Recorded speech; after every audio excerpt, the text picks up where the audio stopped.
Pero ito na nga, ang ating game number 2 of this best of 3 series. Tatapusin na ba ng Blacklist International o mabubuhay pa ang RRQ Akira? Masasagot ang tanong na yan. Ang lesson na pinapakita ni Edward dito, pag hindi na tama, huwag mo na bulin. Uy. Tama.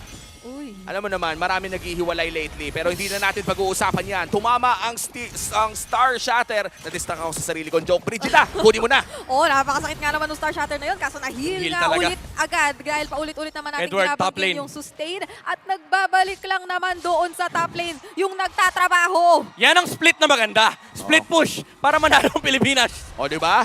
Hardest working man In the esports. Philippines. In esports. Edward, babalik na naman. Malamang sa malamang, itong Novaria ay hindi hiwalay ito. Yung Grok kailangan sa teamfight, yung Akai kailangan sa teamfight. Si Luis tsaka si Gusta Lagusta, malayong maghiwalay ito. Ito yung hindi maghihiwalay kahit kailan. Oh. I mean, walang ganun. Pero Walang forever. yung Matilda tsaka Brody, hindi sila pwede maghiwalay. Aha. Yung iba nga, So- 11 years, naghihiwalay eh. So si Edward, literal, kapag nag-split siya, walang sagot from RRQ Akira. Medyo nasaktan na naman ako dun sa sinabi niya. Pero makikita naman natin din dito ang kagustuhan nilang mag-poke na naman sa isa't isa at sayawan itong Lord. Oy, Good. may wave support may wave support. Typical, ito na naman yung typical slow push ni Oo. Edward. Oo, tapos hindi mauubusan ng HP ang Blacklist International Ayun na naman with siya. the Estes. Tapos si Benedetta nagpapakita na naman. Ang hirap naman nitong sagutin. Hardest working man in MLBB. Nababawasan yung mga pwedeng sumama Oh, dito maghihiro sa lang, Lord maghihiro fight. Pero Luis, pumasok ng area with the circling eagle. Si King din nandito sa gitna. Makakahanap nga pa siya ng mga Heavy heavy spin! stun. Meron siyang mga maipit. Si Rene J. Pero nakas na rin naman kasi Oh, yung no. video ng Purify Goddess. bomb. Oh, Papasok no. pa si Edward dun sa bantang likod. Si Tekashi yata yung gusto nilang Tekashi! mag-target dito. At siya nga ay very low. Pero makaka-flicker out. At wala muna tayong makikitang tutumba. Biruin mo, ang daming nangyari sa mapa. 2 trabaho na. Tumaas na yung sweldo ni Edward mula top lane papuntang bot lane. Ang dami nang nangyari pero walang bumagsak. Tapos Grabe. mukhang makaka-lord pa dito ang Blacklist. Nakatatlong promotion na si Edward. Nakatatlong promotion na. Head of Operations na. CEO na si Edward. Oh my goodness, RRQ Akira, hindi nahihirapan sila hanapin yung sagot dito sa tanong ng Blacklist International. Pero paano mo nga naman kasi sasagutin? Yung ginagawang split na pressure ni Edward kanina, sabi ng RRQ Akira, okay, gagayahin namin yung ginawa niyong game number 1. Hindi ka na namin papansinin. Tama yung naging choice nila eh. Sabi ni Luis, sige, i-teamfight na natin to. Maganda rin yung heavy spin. Ang problema yun na heavy spin niya, yung dalawang may purify. Tapos nung nahuli si Rene J, Briggs, nakita mo yun? Parang tumayo si Rene J. Yue! Pwede pang tumiktak yun eh. Oo, parang okay lang sa kanya eh. Nandun naman yung heal na po-provide pa din niya. And right now, it's only the inhibitor turrets left Si Edward para sa talaga. RRQ Akira. Tuloy-tuloy lang ang pressure na ginagawa talaga ng Blacklist. Ayaw tantanan yung side lane. Pwede mo na lagyan ng hitmap si Edward dito. Yan lang yung yan lang yung mainit na part ng mapa eh. And, eto yung KDA ni Edward dito ay 0-1-1. Hindi yun yung storya ng larong ito. Binary code yan. Anong ibig sabihin nun? Pang-agent yan. Ay, ako hindi Diba, ko alam. Code yan, 011.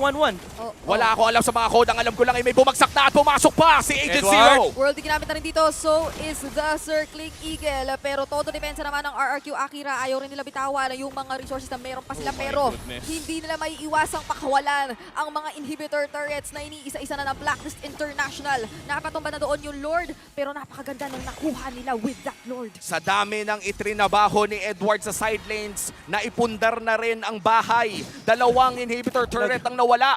Nag-ROI na, boss. Bumili ng bahay, nagtayo ng shop. ROI talaga yung Blacklist International dito sa trabaho ni Edward. Mid lane, oh. Okay, Sensui pumasok. Electro Final Blow, ikinumit na nga din. Luis dito mapipilitan na naman gumamit ng kanyang Circling Eagle. At wala munang sasagot ang RRQ Akira.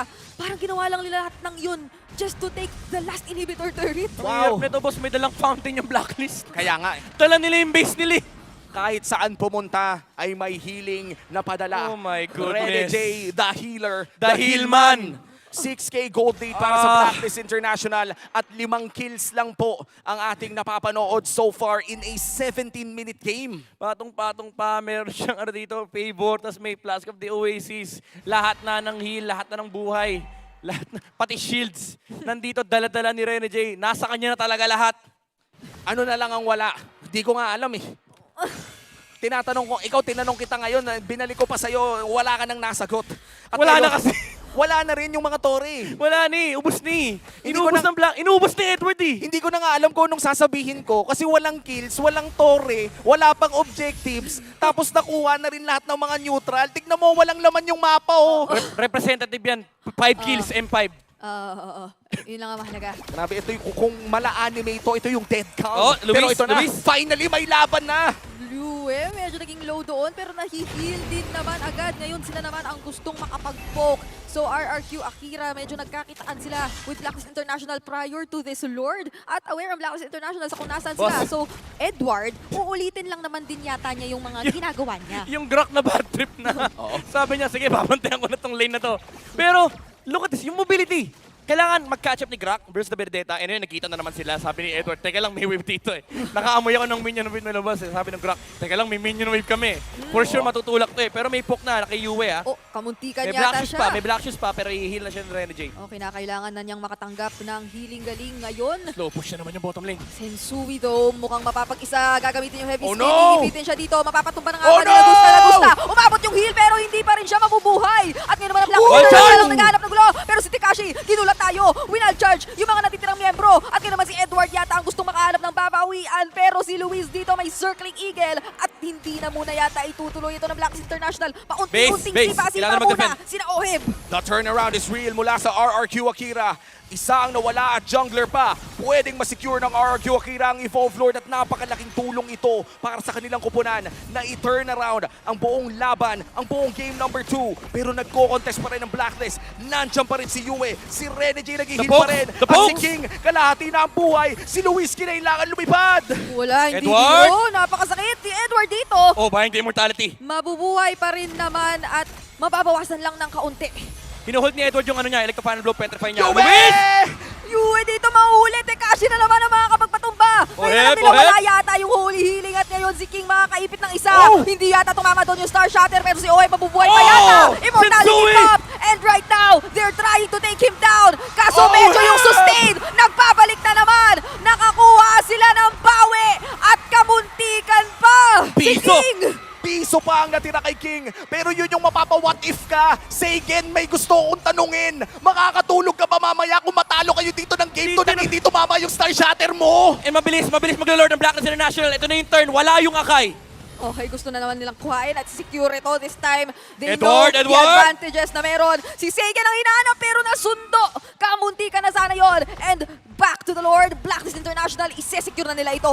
And that is the Evolve Lord. Secured for the side of Blacklist International. What if tumama yung Star Shatter na yun? But you also have to commend Blacklist International. They played that to perfection. Yung heavy spin na catch mula kay King, napakaganda. Inabot na si Oheb. Pero si Sensui, hiniwa niya eh. Naging ano siya, naging customs dito eh. Sabi niya, boss, walang tatawid. Eh, nahuli pa niya si Gusta Lagusta. Hindi nakatawid yung damage dealer. Even though, sabihin na natin tumama yung Star Shatter, Oo. maganda rin yung purchase ng immortality mula kay Oheb. Sensui! Nahuli ata siya, napag-isa, wild charge, ikinumit na rin, mapatumba lang May siya. emo, may Immortality, na-pop na rin dito. Oy! Pero yung healing of the Moon Goddess, sila lang Edward, yung na part may memory. Petrify! Edward doon sa likod, si Gusta Lagusto ang gusto.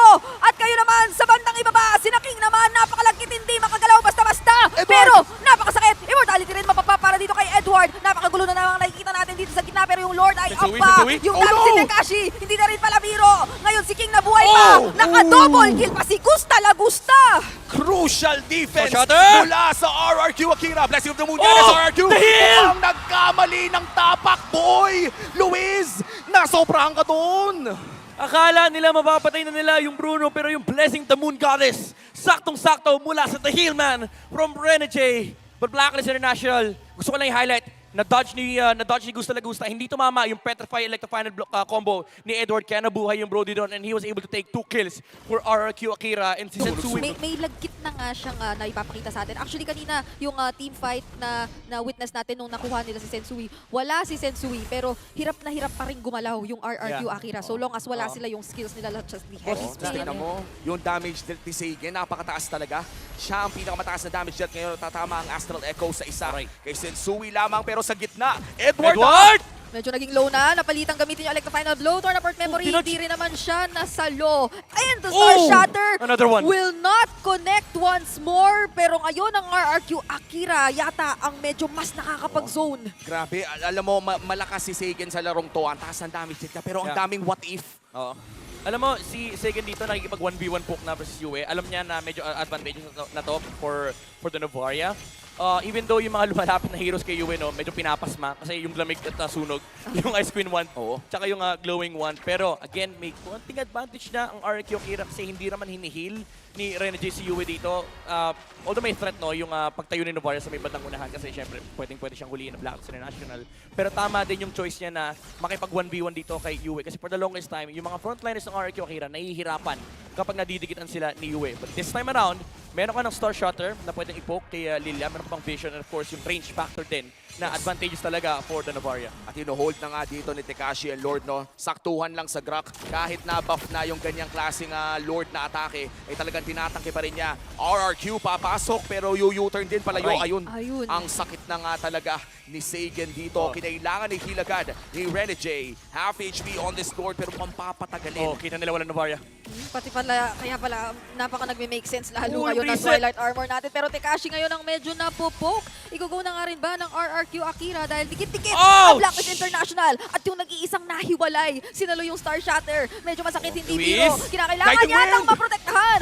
Edward naman dito ang niliparan. At si Sensui, inupog doon si King. Makukuha nga ba nila yung tuloy-tuloy na engage dahil sinundo lang kasi. May close game tayo dito sa EVM at nararamdaman talaga natin ang intensity ng RRQ Akira after a dominant win from Blacklist International in Game 1. Ibang-iba ang RRQ na nakakalaban natin ngayon. RRQ holding the Lord despite having no turrets in this game. Grabe, sobrang yaman ni Edward. Nakakailang palit na siya ng item. Bumili na ng Oo. Immortality, bumili pa ng Blood. Ang dami niyang binibenta rito. Luck item na yung mga teams natin.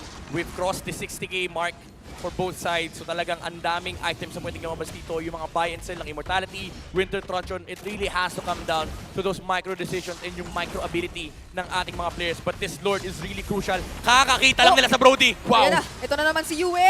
Tamang poke lang talaga. At mukhang gusto na nga ikaw ng Blacklist International itong Lord. Pero si Luis niliparan na naman. Dito sila. Healing of the Moon Goddess. Ginamit na naman. At mukhang gusto nga nila i-go ito. I-hero. Hindi natin makikita kung itutuloy ba yung Lord. Dahil sa kasalukuyang siya'y nakatayo sa Wala gitna nang humawak. ng mga players na ayaw talagang ilaban basta-basta. Ni-reset na naman ang Lord at dahil dyan, pushing pa rin naman ang waves para sa Blacklist International. Alam ng Blacklist kung paano sumayaw sa Lord Yeah. at alam nilang lamang sila habang tumatagal ang sayaw. Rinse and repeat lang talaga kasi kanina nakita nila yung Brody sa may top lane. So nag-attempt sila pero hindi naging successful yun. So ngayon alam nila may mag-defend ng top lane. Now Blacklist International, they finally go for the Lord. Pero nakita sila nung Astral Echo. Medyo low ngayon si Luis pero si King yata yung napag-isa. Oh, that's the heavy spin! Nasundo na naman but now that's the heavy spin. Bird para dito sa RRQ Akira. Pwede yatang tapangan dito ng kaunti ng Blacklist International. Yung wild Sino charge na pa daw. makakakuha ng Lord? Very low na siya! Sensui! It's Sensui with the instincts na makakasecure ng Lord. At ang Blacklist International gusto yatang ituloy-tuloy ito pero ang RRQ Akira tatakbo na muna. At ang daming flicker na na-burn mula sa RRQ Akira, isa lamang para sa side ng Blacklist International. A 27-minute Lord ang pumamarcha para sa Blacklist at wala ng tore ang RRQ. Ito na yung round 2 ng Blacklist International. They will march with the Lord kumpleto. Yung threat nila dito may BOD. Si Edward dito kapag na-hit this time around yung Electro Final Blow into Petrify kay Brody. Baka ito na yung mag-spell ng sweep dito for Blacklist International. Walang play kasi Oheb, pero meron siyang Immortality, meron siyang heal din as well coming out from Renegade. Actually, nag-swap po muna siya ng item dito. Mamaya na daw siya mag-i-emo pag crucial timer na. Mabe-break na nga ba ng RRQ Akira ang code ng Blacklist o tatapusin na ba ng Blacklist ang seryeng ito? Electro Final Blow! Umabot